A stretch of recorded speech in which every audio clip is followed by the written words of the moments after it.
Hello and welcome back बच्चों। तो स्वागत करता हूं आप सबका इस सीरीज में जिसमें हम बात कर रहे हैं टॉप 15 फिजिक्स के चैप्टर्स की। और बच्चों कमाल की चीज है कि हमने ये मैराथन 30 डेज के लिए किया था, राइट। और हम बिल्कुल लास्ट में पहुंच चुके हैं। आज हम बात करेंगे अपने सेकंड लास्ट चैप्टर के सीरीज की, राइट, इलेक्ट्रोमैग्नेटिक वेव। मैं आपको बता दूं जनवरी में जो फर्स्ट अटेम्प्ट होने वाला है जेईई मेंस का, उसके लिए हम टारगेट कर रहे हैं। जो इंजीनियरिंग वाले बच्चे ऑब्वियसली उनके लिए सीरीज है, लेकिन जो नीट वाले बच्चे सीरीज को कंप्लीटली आप करके जाओ। आपकी सीरीज इसके बाद स्टार्ट होगी, बट बिफोर दैट आपको एक माइंडसेट पता चलेगा जेईई मेंस वालों का कि कैसे क्वेश्चंस उन्होंने बनाए हैं। वो क्वेश्चन जब आप प्रैक्टिस करोगे और जो सीरीज में हम डिस्कशन कर रहे हैं, कंप्लीट रिविजन भी हो जाएगा यार उन चैप्टर्स का जो बहुत ज्यादा इंपॉर्टेंट होते हैं, राइट।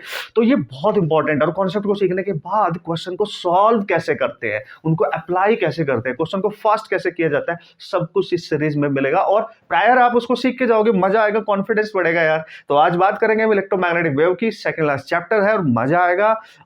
और यहाँ पे जितनी भी सारी चीजें हम यहाँ पे डिस्कस करने वाले हैं, all the concept of this particular chapter. हालांकि ये पूरा चैप्टर डायरेक्ट फॉर्मूला बेस्ड होता है एक तरीके से, अगर देखा जाए बेसिक से कॉन्सेप्ट है। कौन से ऐसे कॉन्सेप्ट है, कौन से ऐसे फॉर्मूला है जो बार बार रिपीट होते हैं, उनकी हम डिस्कशन करेंगे थ्रू द क्वेश्चन। सबसे बढ़िया बात है बस उनको प्रैक्टिस कर लेना, नोट्स बना लेना और बढ़िया से रिवाइज करके जाना। मेरे साथ ये प्रैक्टिस कर लेना और जो उसके पीवाईक्यूज आपके जो भी एग्जाम उसमें आए होंगे उनको सॉल्व कर लेना। That is sufficient, I think more than sufficient, right, for this chapter. और कमाल की बात है, 2 क्वेश्चन आते हैं भाई, बहुत अमेजिंग है। मतलब 2 क्वेश्चन है, बिल्कुल इतने से चैप्टर से 2 क्वेश्चन, मतलब 8 मार्क्स आपको मिलने वाले हैं। ठीक है, चलो भाई, सबसे पहला क्वेश्चन, सबसे पहला कॉन्सेप्ट। हालांकि इतना ज्यादा आपने टेंशन नहीं लेनी है, क्योंकि इस सीरीज के थ्रू ही आपका कंप्लीट रिवीजन हो जाएगा। अगर आपने इससे पहले कभी रिवीजन उतना स्ट्रांगली नहीं करा है तो डोंट वरी, ये सीरीज आप ही के लिए थी। तो बच्चों सबसे पहला क्वेश्चन है, if frequency of electromagnetic wave is this, है ना। ईएम वेव की बात कर रहा है, इलेक्ट्रोमैग्नेटिक वेव, और उसकी फ्रीक्वेंसी दे रखी है बच्चों 50 मेगाहर्ट्ज। और 50 मेगा मतलब 10⁻6 हर्ट्ज में कन्वर्ट कर लो उसको आप। बिल्कुल sir, okay, not 50, that is 60। ये 60 है भाई, 50 नहीं है, दैट इज 60। और and it travels in air along jet direction, jet direction में जा रही है, एयर में ट्रेवल कर रही है। And then corresponding electric and magnetic fields vector will be mutually perpendicular, obviously होने चाहिए। And the wavelength of the wave, wavelength of the wave निकालना है। और जो ईएम वेव है ये एयर में ट्रेवल कर रही है या वैक्यूम में ट्रेवल कर रही है। तो आपको पता है, फ्रिक्वेंसी दे दे, वेवलेंथ पूछे, वैक्यूम में ट्रेवल हो, एयर में ट्रेवल हो, इलेक्ट्रोमैग्नेटिक वेव है, स्पीड ऑफ लाइट से ट्रेवल करती है, स्पीड ऑफ लाइट से। तो इसमें तो कुछ करने का ही नहीं, ऐसे ऐसे क्वेश्चन आते हैं, आप जस्ट इमेजिन गाइस, है ना, पढ़ो उड़ा डालो, बस फॉर्मूले याद होने चाहिए इस चैप्टर के लिए खासकर कंप्लीटली। तो सर क्या होता है भाई, सी इक्वल टू एफ लैम्डा होगा ना, वी की जगह हम स्पीड ऑफ लाइट लेंगे ना भाई, बस हो गया। तो ये आ गया आपका सी बाई एफ 3 × 10⁸, दैट इज 60 × 10⁻6, ये कैंसिल। तो बॉस यहाँ 10⁻2 बचेगी और नीचे इसको कैंसिल करोगे तो 20 आएगा, एंड दिस इज 50 मीटर आ गया। आप देख लो भाई, 100/20, 50 नहीं, सॉरी 5 मीटर आ गया। ठीक है, this is 5 metre is the wavelength, ये होनी चाहिए यहाँ पे मीटर में वेवलेंथ। ठीक है, ओ कमाल यार सर, मतलब ऐसे क्वेश्चन, या मतलब ये बचपन वाले फॉर्मूले पे, यस यस यस, यही तो बहुत बात कर रहा हूं मैं। जितने भी क्वेश्चन हम आज डिस्कस करेंगे ना इस चैप्टर के, अमेजिंगली आपको वो सारे फॉर्मूले पता चलेंगे जहां से ज्यादा क्वेश्चन आते हैं। और इस पर्टिकुलर सेट में जो क्वेश्चन किसी कंसेप्ट या फॉर्मूले पर नहीं दिए, वो मैं अलग से रिवाइज करूंगा, यू डोंट वरी, क्योंकि नेक्स्ट उस पे क्वेश्चन आ सकते हैं 99% बॉस, राइट। तो here we go, let's see the next concept and the next question क्या है और कैसे करोगे बॉस। ओके, धरती के चांद सितारों, अब देखते हैं नेक्स्ट क्वेश्चन और किस तरीके से सॉल्व कर सकते हो। इजी है, मैं फिर बोल रहा हूँ।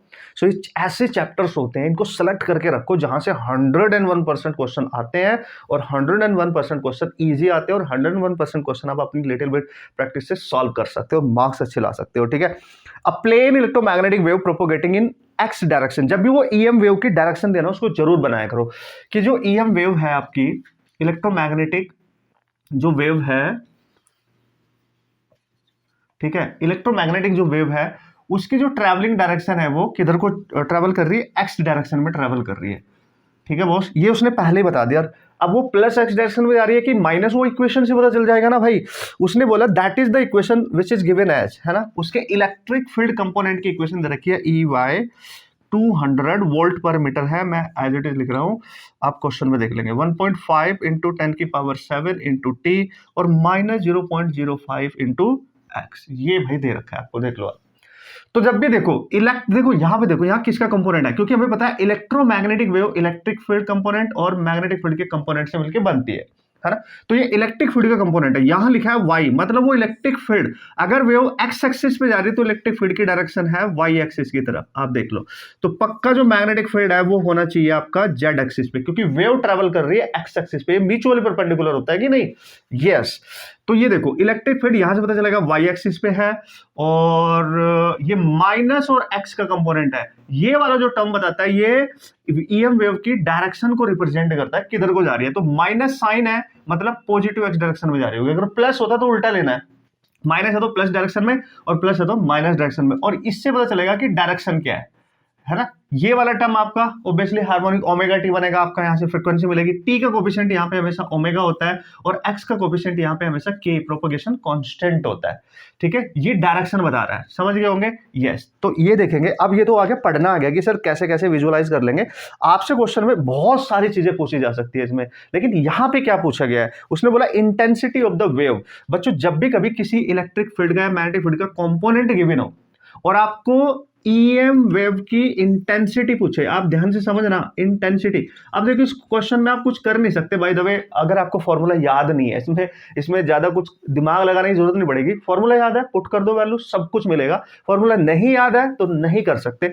तो याद रखना इलेक्ट्रोमैग्नेटिक वेव की इंटेंसिटी, यानी इन क्वेश्चन के थ्रू, क्वेश्चन तो कर रहे हैं हम लेकिन फॉर्मूले लिस्ट बन रही है हमारी बेहतरीन। बच्चों ये होता है half epsilon not E not का square into speed of light.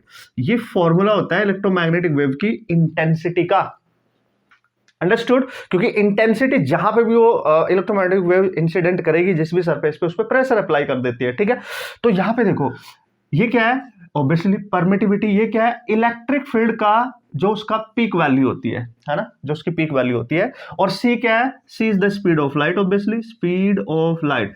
और आप इसको याद रख सकते हो। अब अगर आप ध्यान से देखो इस टर्म को, ये टर्म क्या है, ये टर्म है आपका जो एनर्जी होती है, जो इलेक्ट्रिकल जो एनर्जी होती है, लेकिन इलेक्ट्रिकल एनर्जी नहीं, electrical energy per unit volume, यानी इलेक्ट्रिकल एनर्जी की ये डेंसिटी है, एनर्जी डेंसिटी कह सकते हो आप।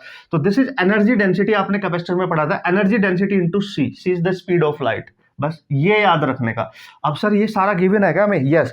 एप्सिलॉन नॉट अगर नहीं गिवन है तो आप सबको याद होता है भाई एप्सिलॉन नॉट की वैल्यू, हालांकि इसमें दे रखी है तो वैल्यू पुट कर लेते हैं, हाफ इंटू 8.85 10⁻⁻12, ये तो एप्सिलॉन नॉट की वैल्यू है ऑब्वियसली।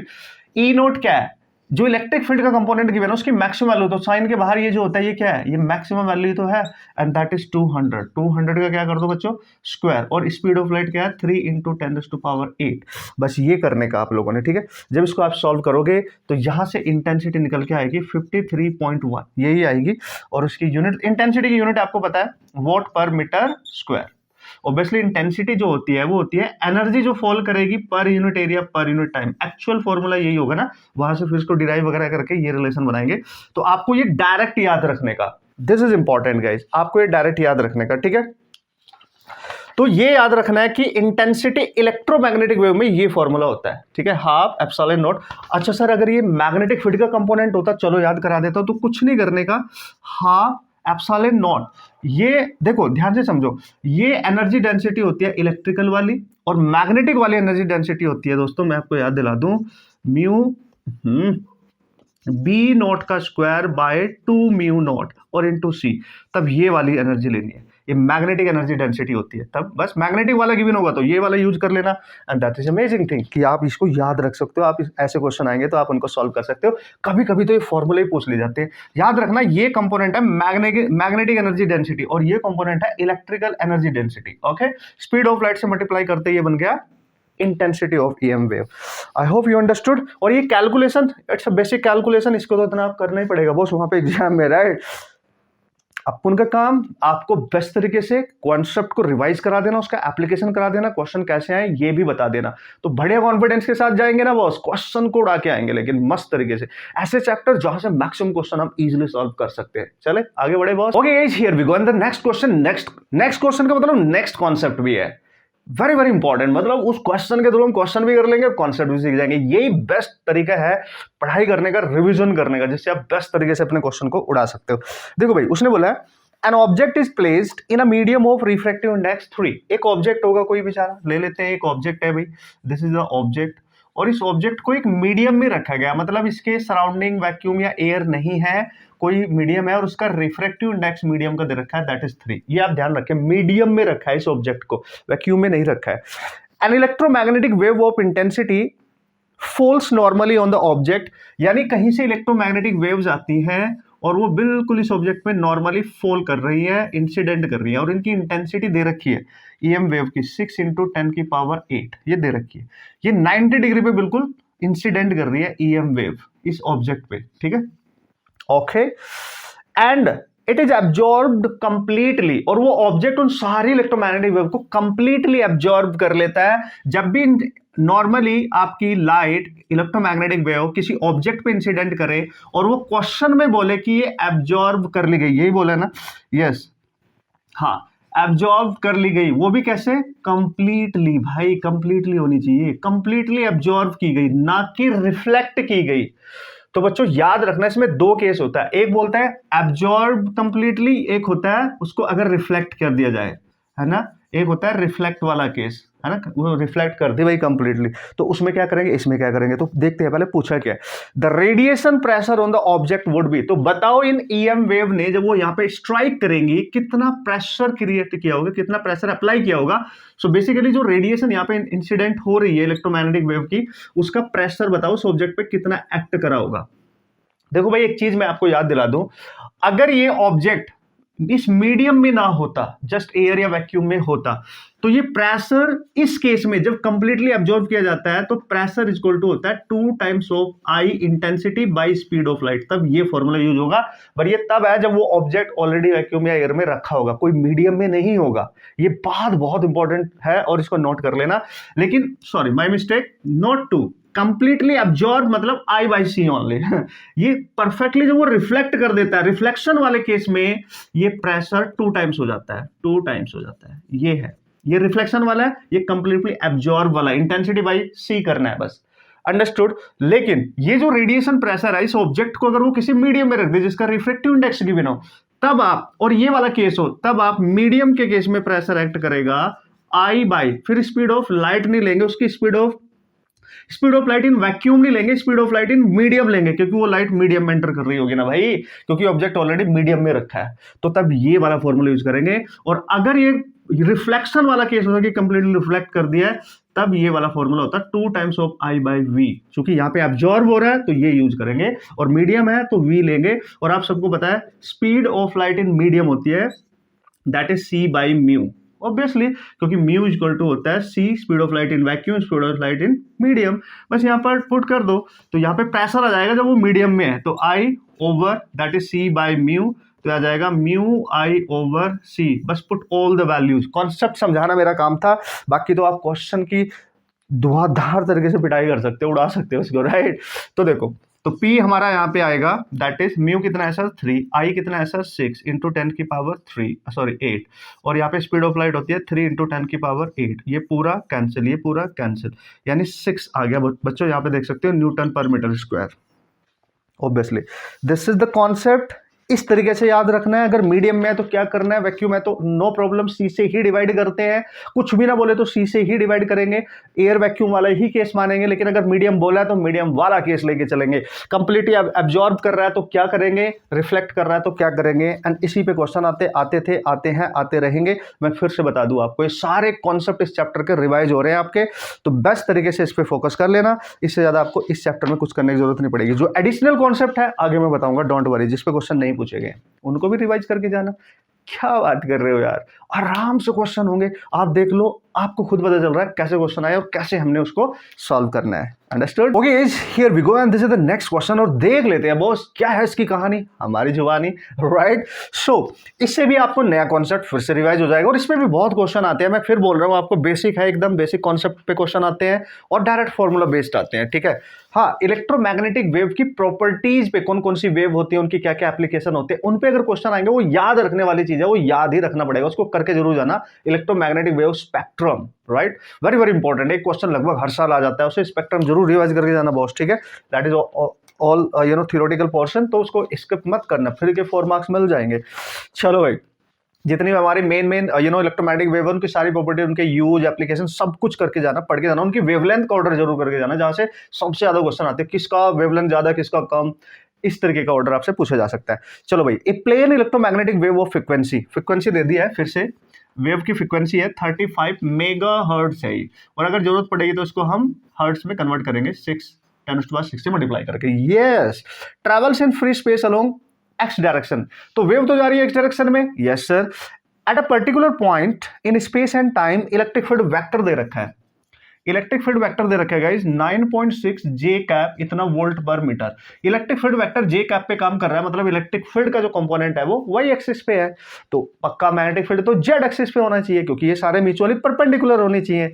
यस, क्योंकि वेव जो इलेक्ट्रोमैग्नेटिक वेव है वो तो ट्रांसवर्स इन नेचर है। यस, उसकी ट्रैवलिंग जो डायरेक्शन है, जब वेव ट्रैवल करती है उसकी जो ट्रैवलिंग डायरेक्शन है इस तरीके से, वो एक्स वाई और जेड एक्सिस वाली कंपोनेंट के परपेंडिकुलर होनी चाहिए जब वो ट्रेवल करेगी, है कि नहीं। यस, चलो भाई, the value of magnetic field at this point, what is that, the value of magnetic field. Wow, जब भी इलेक्ट्रिक फील्ड गिवन हो और मैग्नेटिक फील्ड पूछे और इलेक्ट्रोमैग्नेटिक वेव की बात करे, इलेक्ट्रोमैग्नेटिक वेव, और ये बात ना करे कि वो कहां ट्रेवल कर रही है, तो ऑब्वियसली वैक्यूम में ट्रेवल कर रही है, तो स्पीड ऑफ लाइट सी लेंगे। तो बच्चों याद रखना, ये रिलेशन हमेशा हर बच्चे को याद होगा, speed of light equal to that is the ratio of electric field to the magnetic field component, है ना।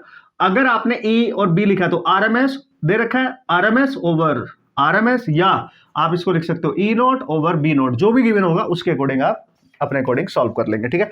तो फिलहाल यहाँ पे इलेक्ट्रिक फील्ड का डायरेक्ट कंपोनेंट दे रखा है 9.6 और B निकालना है, C हमें पहले से ही पता है, तो B आ जाएगा आपका E/C। तो इसमें तो कुछ करने का ही नहीं यार, सर ऐसे क्वेश्चन आते हैं, बिल्कुल मैं बोल रहा हूँ, आप रिवाइज करके जाओ, उड़ा के आओगे।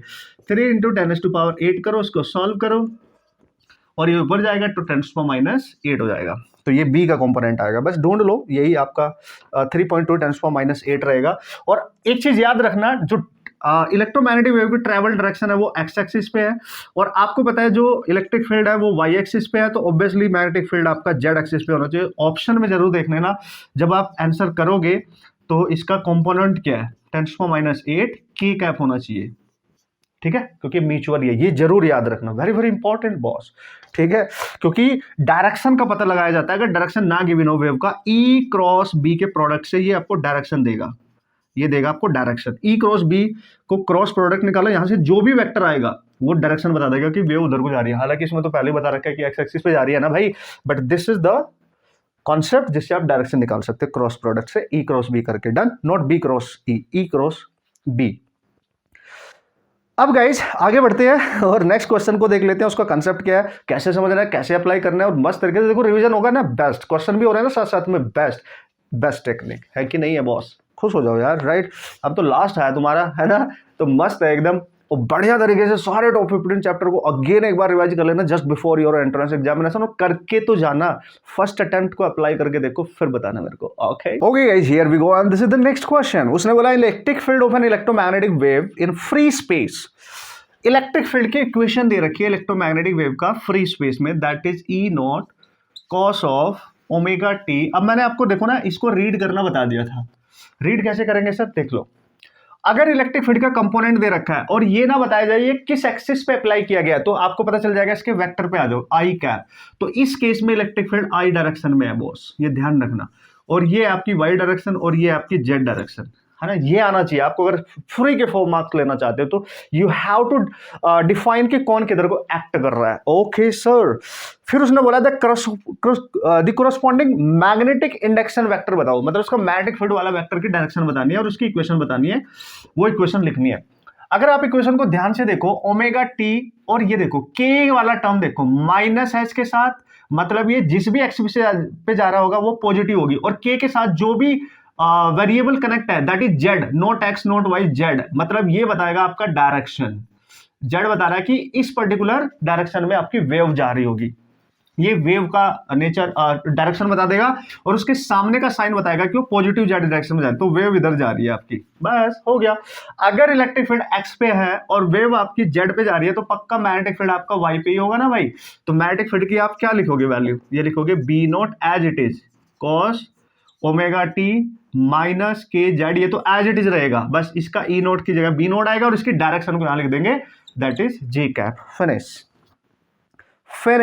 हाँ, एक चीज यहां पे हमें अननोन है, दैट इज बी नॉट, क्योंकि इसका पीक वैल्यू मैग्नीट्यूड होता है इस वाले मैग्नेटिक फील्ड वेक्टर का, तो ये हमें नहीं पता, ये हम यहां से निकाल सकते हैं, क्योंकि हमने अभी अभी सीखा है C is equal to E note by B not होता है, और बी नोट बच्चों यहां से आ जाएगा that is E note by C. तो आपको यहाँ पे लिखना पड़ेगा, तब जाके आपका फाइनल आंसर आएगा।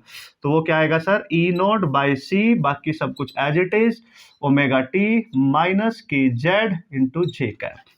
यस सर, वाह, मजा आ गया सर। हाँ यस सर, बिल्कुल मजा आ गया। आप क्वेश्चन कर सकते हैं, आप पे मेरे को विश्वास हो गया अब, ठीक है, कि आप समझदार हो गए और आप क्वेश्चन हैंडल कर सकते हैं। और गाइज मैं आपको बता दूं, गॉस लॉ ऑफ, जो Faraday's law of electromagnetic induction, Ampere's law and all, जो एम्पियर सर्कुलर लॉ था उसको मॉडिफाइड किया गया था, ठीक है, वो सब लॉ आप याद करके रिवाइज करके जरूर जाना, ठीक है, क्योंकि वो बहुत जरूरी है, क्योंकि वो स्टेटमेंट डायरेक्ट ही पूछ लिए जाते हैं, समटाइम मैचिंग प्रॉब्लम में बना दिए जाते हैं, ठीक है कि नहीं, ये बहुत जरूरी है ना। एम्पियर सर्कुलर लॉ पहले क्या था, फिर जब उसको मॉडिफाइड कर दिया, तो मॉडिफाइड करने के बाद क्या चेंजेस उसमें किए, और जितने भी आपके इलेक्ट्रोमैग्नेटिक वाले जो भी लॉज थे, फैराडे लॉ था, ठीक है, इलेक्ट्रोमैग्नेटिक इंडक्शन वाला, ये सारे, और गॉस लॉ था, वो सब उनके स्टेटमेंट जरूर देख के जाना, क्योंकि वो आपसे पूछे जा सकते हैं आपके एग्जाम में, ठीक है।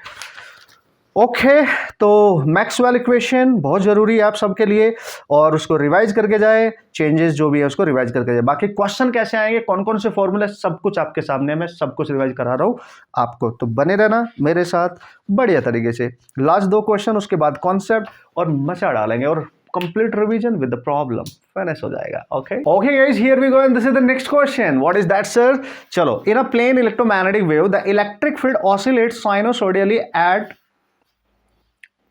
okay, in a plane electromagnetic wave the electric field oscillates sinusoidally at frequency।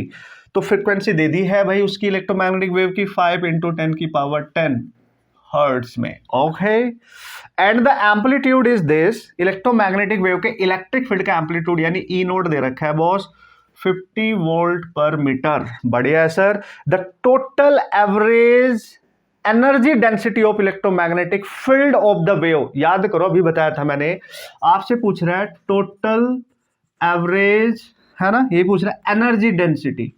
Energy density बच्चों, मैंने अभी आपको बताया था कि जब भी एनर्जी डेंसिटी पूछे, अब चूंकि इलेक्ट्रिक फील्ड वाले कंपोनेंट की बात कर रहा है, क्योंकि 2 होते हैं, दोनों की अपनी अपनी अलग अलग इक्वल अमाउंट में होती है, right. Total average energy density जब भी पूछेगा, तो अभी बताया था मैंने, एनर्जी डेंसिटी का फॉर्मूला होता है हाफ, अगर इलेक्ट्रिक फील्ड के टर्म्स में पूछ रहा है, इलेक्ट्रिक फील्ड वाली, एप्सिलॉन नॉट और ई नॉट का square, this is the formula, simple, अभी बताया था मैंने स्टार्टिंग में सबसे पहले, ठीक है। तो this is the total average energy density for electromagnetic field of the wave. बस हो गया, सब कुछ गिवन है, पुट कर लो, आंसर आ जाएगा। तो दिस इज हाफ 8.85 10⁻⁻12, और ई नॉट की वैल्यू कितनी है 50, और 50 का कर दो स्क्वायर, इसको सॉल्व कर डालेंगे, उड़ा डालेंगे, और आपका आंसर आएगा गाइज यहाँ से 1.106 × 10⁻8 और जूल पर मीटर क्यूब। जैसे कि मैंने आपको बताया था, जो एनर्जी डेंसिटी होती है वो टोटल एनर्जी जो होगी उसको पर यूनिट वॉल्यूम निकालते हैं। एनर्जी का जो यूनिट है वो जूल बनेगा, और इसका यूनिट मीटर क्यूब बनेगा ऑब्वियसली। ओके जनाब, यस सर। तो वैसे तो ये हमने कर लिया था, नो प्रॉब्लम, बट एक बार फिर से देख लिया तो आपको और कॉन्फिडेंस आएगा कि कैसे क्वेश्चन आए हैं और कैसे क्वेश्चन आप सॉल्व कर सकते हैं। एक लास्ट स्टेटमेंट वाला क्वेश्चन है, क्यों ना ये भी डिस्कस कर लिया जाए, तो बात बन जाएगी, और इसके सारे कॉन्सेप्ट कैसे कैसे आए हैं वो सब कुछ हो चुका है। बस एक लास्ट कॉन्सेप्ट है जो मैं आपको बताना चाहूंगा, डिस्प्लेसमेंट करंट का, राइट। वो उस पे क्वेश्चन इस सेट में तो नहीं है, लेकिन किसी न किसी में पक्का आया होगा, उस पे क्वेश्चन जरूर आते हैं, तो वो भी मैं आपको रिवाइज करा दूंगा अलग से, अभी के डोंट वरी, आपको कंप्लीट इंफॉर्मेशन दूंगा। और एक चीज और बताऊंगा, जो स्पीड होती है लाइट की जब वो किसी मीडियम में एंटर करती है, तो अब वहां पे उस मीडियम की परमिटिविटी, चूंकि ये इलेक्ट्रोमैग्नेटिक वेव है, उसकी रिलेटिव परमेबिलिटी, रिलेटिव परमिटिविटी अगर गिवन होती है, then how to find that speed, वो फॉर्मूला ऑसम है, उस पर जरूर क्वेश्चन आता है, वो भी रिवाइज कराऊंगा। बने रहना मेरे साथ इस सेकंड लास्ट लेक्चर में बॉस। ओके बच्चों, नेक्स्ट क्वेश्चन स्टेटमेंट वाला है। पहले स्टेटमेंट में बोला है electromagnetic waves carry energy as they travel through space and this energy is equally shared by the electric and magnetic field. बिल्कुल, आप समझो, क्योंकि जो ईएम वेव है वो इलेक्ट्रिक फील्ड और मैग्नेटिक फील्ड दोनों कंपोनेंट से मिलकर बनी है। तो ये दोनों फील्ड सेम एनर्जी कैरी करते हैं और इनके एनर्जी अभी अभी लिखी हमने, इलेक्ट्रिक फील्ड की जो एनर्जी डेंसिटी होती है that is half epsilon not E not का स्क्वायर, ये होती है। और मैग्नेटिक फील्ड की जो एनर्जी डेंसिटी होती है इलेक्ट्रिक की, ये मैग्नेटिक की, ये होती है बी नॉट का स्क्वायर बाई 2 म्यू नॉट। और वो इक्वल शेयर करते हैं, इक्वल शेयरिंग होगी इन दोनों की, है ना, ये ध्यान रखना, बिल्कुल करेक्ट है ये। और ये फॉर्मूलाज होते हैं उनको एकदम करेक्ट है, इक्वल शेयरिंग होती है दोनों की, ठीक है। अब स्टेटमेंट 2 में बोला है when electromagnetic waves strikes a surface, जब भी इलेक्ट्रोमैग्नेटिक वेव किसी सरफेस पे स्ट्राइक करती हैं, ओके सर, अगर वो किसी सरफेस पे स्ट्राइक कर रही है तो क्या करेंगी, exert a pressure on the surface. बिल्कुल सही है, ऑब्वियसली प्रेशर अप्लाई करती है, अभी तो सीखा था प्रेशर इलेक्ट्रोमैग्नेटिक वेव का क्या होता है, राइट। बिल्कुल, ये दोनों स्टेटमेंट करेक्ट है, ज्यादा इसमें कुछ आपने समझना नहीं, सोचना नहीं, both statement are correct, so no issue at all. अब गाइस जो मैं आपको बताना चाहता हूं वो मैं आपको जल्दी से बता देता हूं, the last part of this, कि जिस पे क्वेश्चन नहीं आया लेकिन फिर भी अगर क्वेश्चन आया तो आप उसको कैसे सॉल्व कर सकते हो, वेरी इंपॉर्टेंट बच्चों, ध्यान रखना। अगर आपसे क्वेश्चन आए डिस्प्लेसमेंट करंट, न्यूमेरिकल, मैं बात कर रहा हूं न्यूमेरिकल की, डिस्प्लेसमेंट करंट, तो याद रखना वेरी इंपॉर्टेंट, डिस्प्लेसमेंट करंट का फॉर्मूला होता है that is epsilon naught d phi over d t. जब भी कभी फ्लक्स चेंज हो रहा होगा विद रिस्पेक्ट टू टाइम और वो इक्वेशन गिवन होगी फ्लक्स की, तो ये फॉर्मूला यूज कर लेना, ये डिस्प्लेसमेंट करंट का फॉर्मूला है when flux given as a function of time. Yes, लेकिन अगर आपको फ्लक्स नहीं दे रखा तो आपको पता है फ्लक्स इक्वल टू होता है ई ए, राइट। तो यहां से ओके, तो यहां से आप जब फाई की वैल्यू पुट करोगे, एरिया बाहर आएगा तो आई डी बन जाएगी epsilon naught a into d e upon d t. जब भी इलेक्ट्रिक फील्ड गिवन होगा as a function of t, यानी वेरिएबल फॉर्म में होगा, तो उसको डिफरेंशिएट कर लेना और इससे मल्टीप्लाई कर लेना, डिस्प्लेसमेंट करंट आ जाएगी। मतलब मैं आपको ये बता रहा हूं क्या गिवन है और कैसे डिस्प्लेसमेंट करंट निकाले जा सकते हैं। मोस्ट इंपॉर्टेंटली जब इलेक्ट्रिक पोटेंशियल और कैपेसिटेंस गिवन होगी कैपेसिटर की, तो डिस्प्लेसमेंट का फॉर्मूला बनेगा c d v over d t. इस पे भी क्वेश्चन आए हैं, this is the capacitance of the capacitor and this is the potential with respect to time. कुछ ना कुछ इक्वेशन जरूर गिवन होगी, बस ये ध्यान रखने का, very very important guys, very very important. Sir और क्या पूछा जा सकता है बच्चों, जैसे कि मैंने आपको बताया था मैक्सवेल इक्वेशन जरूर रिवाइज करके जाना, उन्होंने क्या मॉडिफिकेशन किया था और किस तरीके से किया था वो सब करके जाना। और दूसरा जो यहाँ पे जो मेरे लिए जरूरी है, इलेक्ट्रोमैग्नेटिक वेव की प्रॉपर्टीज, स्पेक्ट्रम, वेवलेंथ का ऑर्डर, जितनी वेव्स होती हैं वो जरूर करके जाना, बहुत जरूरी है, क्वेश्चन जरूर आएगा, फिर मत बोलना कि नहीं बताया था sir. And the most important last part, अगर वो स्पीड ऑफ लाइट पूछे, speed of light in vacuum, तो ये तो हमें पता ही है भाई, speed of light in vacuum क्या होती है, c। लेकिन अगर वो स्पीड ऑफ लाइट पूछे इन मीडियम, तो ये भी हमें पता ही है भाई क्या होता है भाई मीडियम में, मीडियम में बच्चों होता है v equal to c by mu. और म्यू क्या है यहाँ पे, रिफ्रैक्टिव इंडेक्स। म्यू क्या है सर, रिफ्रैक्टिव इंडेक्स। और इसी का तो यूज करना है सर हमने क्वेश्चन को बनाने के लिए, राइट। ऑब्वियसली देखो बच्चों, हम क्या करेंगे बेसिकली, अब हमें रिफ्रैक्टिव इंडेक्स ये जो है ये नहीं गिवन है, अब ध्यान से समझना, अगर आपको epsilon r and mu r given है, रिलेटिव परमेबिलिटी, रिलेटिव परमिटिविटी, तब ये फॉर्मूला बन जाएगा आपका v equal to c by, है ना, क्योंकि म्यू की जो वैल्यू होती है, रिफ्रैक्टिव इंडेक्स की वैल्यू होती है, वो होती है अंडर रूट ऑफ म्यू, यानी परमेबिलिटी हो जब वो मीडियम में होगा और एप्सिलॉन जब वो मीडियम में होगा, ये ध्यान रखने का, दिस इज इंपॉर्टेंट, ठीक है। ये मीडियम वाली केस की बात कर रहे हैं हम यहाँ पे, okay here we go. And जब मैंने आपको बताया था कि अगर speed of light in medium की बात कर रहा है, तो बच्चों हमारे को बताया म्यू इक्वल टू होता है सी बाई वी। तो ये फॉर्मूला कैसे है, क्या है, कहां से आया, कैसे, ये सब कुछ आपको पता होना चाहिए। मैं आपको बता दूं, this is what, this is the refractive index and this is the speed in medium of light. ये मीडियम में स्पीड है और ये तो वैक्यूम में आप सबको पता है गाइस। और हमें पता है सी को हम कैसे लिखते थे, 1 by under root of mu naught epsilon naught. ये स्पीड ऑफ लाइट होती है Maxwell, right, 1 by under root this. ये फ्री स्पेस में, जब स्पेस में परमिटिविटी और परमेबिलिटी होती है तब होता है। लेकिन अगर आपसे speed of light in medium पूछे और तब पूछे जब उनका आपको गिवन होगा मीडियम की परमेबिलिटी, मीडियम की परमिटिविटी, तो उसको हम मीडियम की परमेबिलिटी को म्यू एम लिख देंगे और परमिटिविटी को एप्सिलॉन एम लिख देंगे। ये होगी speed of light in medium. और आप सबको पता है मीडियम में परमेबिलिटी इक्वल टू होती है relative permeability into mu naught, है ना।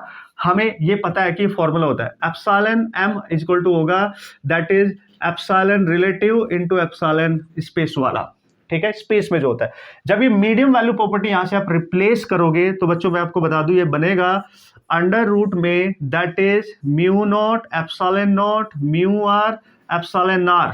या तो ये याद रखे अगर ये सब कुछ गिवन होगा, या पूछ लेता है कभी कभी कि which one of the following is the correct one, या अभी मैंने बताया आपको ये वाला जो पार्ट है सी के इक्वल होता है, मतलब अगर अंडर रूट में मैं ये वाले पार्ट को अलग कर दूं तो मैं इसको लिख सकता हूं 1 by under root of mu naught epsilon naught into 1 by, एक ही बात है ना, हम एक साथ लिख सकते हैं म्यू आर एप्सिलॉन आर, और ये वाला पार्ट स्पीड ऑफ लाइट बन गया तो v बच्चों आपको बन जाएगा c by under root of mu r epsilon r. Most important formula for numerical. ये कब यूज होगा सर? जब भी रिलेटिव वैल्यूज गिवन होगी, relative permittivity, relative permeability, speed of light यहां से निकालोगे आप मीडियम में, और ये speed of light in vacuum है। दिस इज वेरी इंपॉर्टेंट, इस पे भी क्वेश्चन आने के भरपूर चांस होते हैं। रिवीजन आपका कंप्लीट हो चुका है बच्चों, and that is what you have to remember regarding to this chapter. छोटा सा प्यारा सा क्यूट सा, लेकिन सारे कंसेप्ट रिवाइज करके जाओगे तो नीट में भी और जी मेंस में ऑब्वियसली 2 क्वेश्चन आने के भरपूर चांस होते हैं। अगर एक भी आया तो बिल्कुल इजी आएगा, आपको 4 मार्क्स मिलने वाले हैं। नीट में तो हर साल 2 मिनिमम आते हैं, जे मेंस में 1 to 2 जरूर पूछे जाते हैं। अब किसी सेट में 1, किसी में 2, लेकिन छोटे से चैप्टर से अगर एक भी क्वेश्चन आपको इजी लेवल पे मिला है तो 4 मार्क्स आप लेके आ रहे हो यार। सोचो यार। तो चलो दोस्तों, उम्मीद करता हूं आप बढ़िया तरीके से रिवीजन करेंगे और अच्छे से अब लास्ट में हो। अब सब कुछ आपको मैंने बता दिया कि कौन से टॉप 15 चैप्टर किस तरीके से आपने पढ़ के जाने। ज्यादा आपको जरूरत नहीं है, बस उनका रिविजन करना है और मस्त तरीके से वेल कॉन्फिडेंस के साथ जाना। मिलेंगे next chapter Newton's law of motion, उससे बहुत क्वेश्चन आए हैं राइट। दोनों सेट को अगर मिला के, तो लास्ट में मैं इसलिए कर रहा हूं क्योंकि मैक्सिमम शुरू से बच्चे उसको पढ़ते ही है, लेकिन हम देख लेंगे कौन कौन से मेन कॉन्सेप्ट है जो हमें रिवाइज करने की जरूरत है, और मस्त तरीके से जाएंगे वेल कॉन्फिडेंस के साथ अपने एग्जाम को देने फर्स्ट अटेम्प्ट। और जब फर्स्ट अटेम्प्ट का सबसे पहला पेपर होगा जो शिफ्ट 1 है, शिफ्ट 2 फर्स्ट डे का जब भी होगा उसको भी उसका डिस्कशन करेंगे, और फिर देखेंगे किस चैप्टर से कितने क्वेश्चन आए और किस लेवल के आए, और हमारी सीरीज का यूज करके किस तरीके से क्वेश्चन वहां पे मैच कर रहे हैं। ओके, तब तक आप खुश रहे, मेहनत करते रहे, सीखते रहे। कोई डाउट है तो पूछ लेना, no problem at all the best.